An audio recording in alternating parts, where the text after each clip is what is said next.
Shivanagabandhana Yogeshwara. Primal, not primitive, primal, but conscious, oblivious of who you are, what you are, your civilization, your culture, your nonsense, your God, your devil, everything. If you can be oblivious of everything that you think you are, after all, it's just a thought. Whatever you think about yourself is just a thought, isn't it? No? No, I'm an Indian, it's just a thought. If we erase your memory and push you across the border, you will be shooting at us tomorrow, isn't it?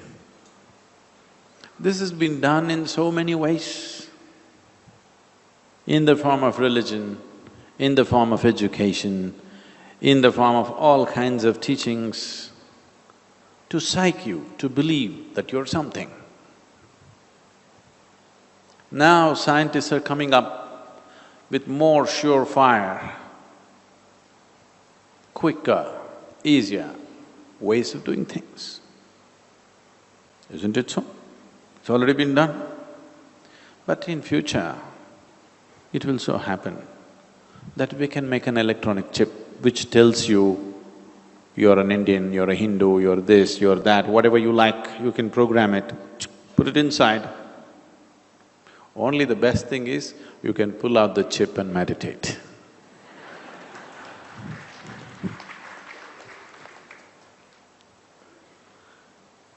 That'll be the only great thing about technology. So everything that you should be, a chip is put inside and you'll behave like a perfect Indian, because your whole culture is programmed in a small chip. Nobody, your parents don't have to strive with half-baked knowledge how to make you a proper Hindu or a proper Christian or a proper Muslim. Just buy the Hindu chip.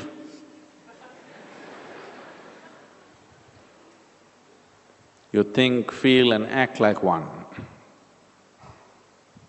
But if it is not implanted in the brain, if it's an external attachment, it'll be a good thing because you could take it off and sit. Now you're unable to take it off, that's the whole problem.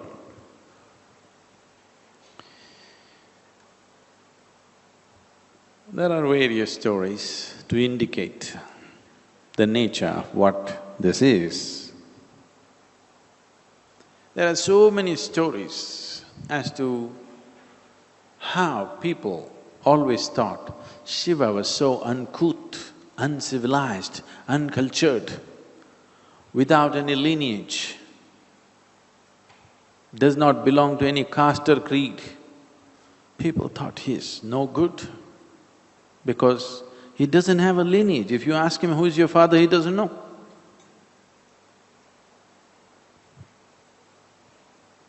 And he's uncouth. But they couldn't help worshipping him because he's intense. But nothing civilized about him, nothing at all. His friends were worse. He kept such friendship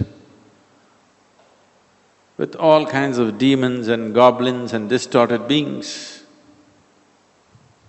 that people saw him as a very uncivilized, uncouth, uncultured man.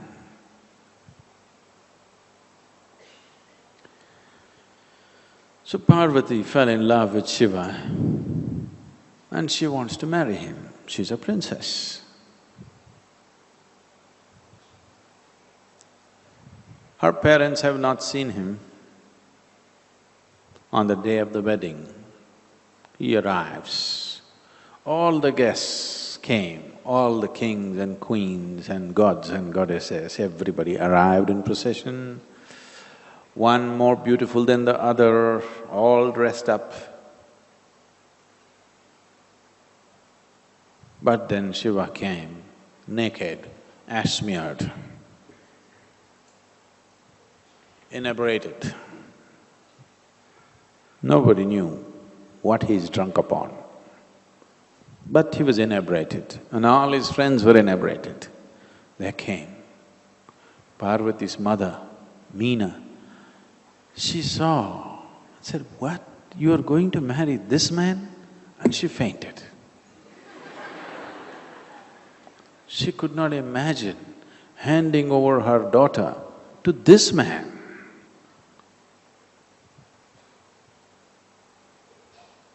And later on, the wedding ceremony, they sat down and at the time of like in India, when the wedding happens, people talk about the lineage of the family.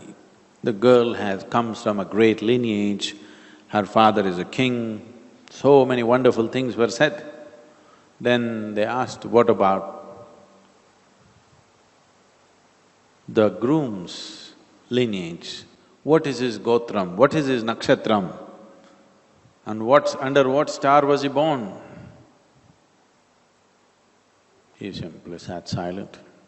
They asked him, "Please tell us, because your parents are not here, you must at least tell your parents, your lineage, what family you come from, what caste, what creed, at least what star you're born under." They repeatedly asked him. He said nothing, simply sat. Almost uninterested in the wedding.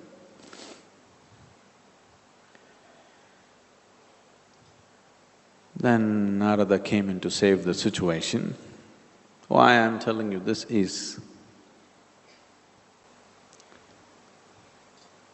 when we talk about Shiva, we are not talking about a nice civilized man. He's as beautiful as life can be.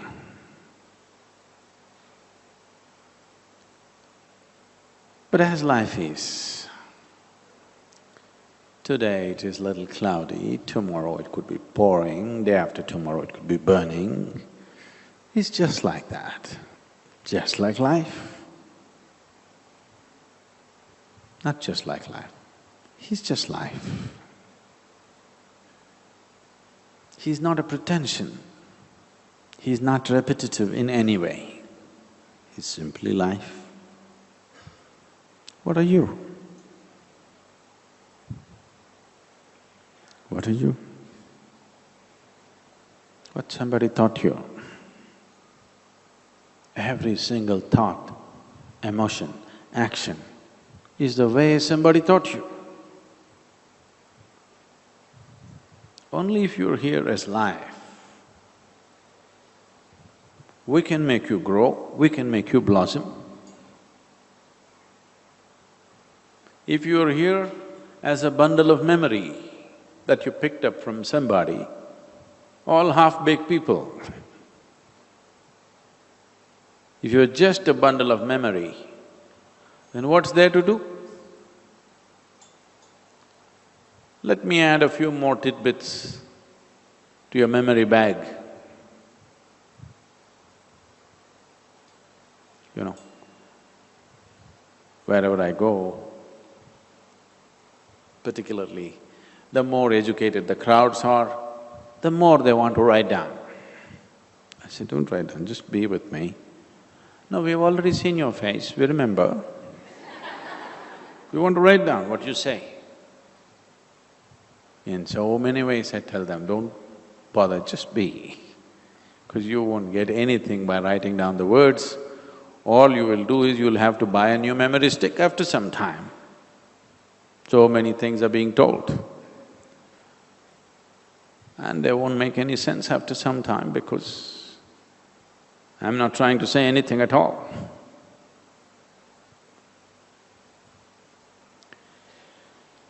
So the process of what you call as spiritual is not a psychological process.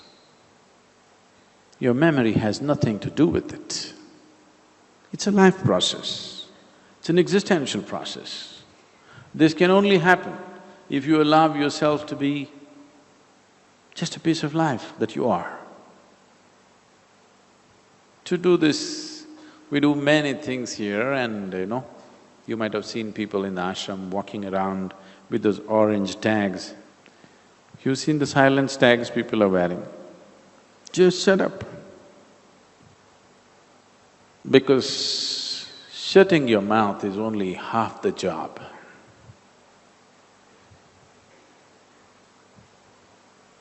To become silent is possible only when you do not think much of yourself. If you think something about yourself, if you think, I'm smart, how can you shut up? You tell me.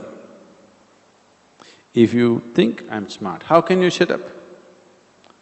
If you realize that you're actually stupid, you don't know anything in this existence, then, isn't it? Then you can simply look at life with great sense of wonder, without a thought appearing in your mind. If you think you are smart about everything, you got explanations and calculations and nonsense going on in your head. If you see one thing, 1,000 thoughts will go off, isn't it? You're not sitting here in the satsang totally silent. You're agreeing with me, disagreeing with me, making comments within yourself, making comments about the clothes that somebody is wearing next to you, appreciating it, depreciating it. Everything is happening. Am I wrong? Because the moment you think there is some value to what you think, then you can't stop it. No way to stop it. It'll just go on and on and on. When you see there is absolutely no life value to your thought process, it is just memory recycling itself. It is just the same old nonsense recycling itself. But if you're excited, if you're enamored by this recycle, if you think it's great, you cannot stop it. If you see the patterns of what it is, if you see the stupidity of what it is, then slowly you will distance yourself and it'll collapse. Because without attention, it cannot go on.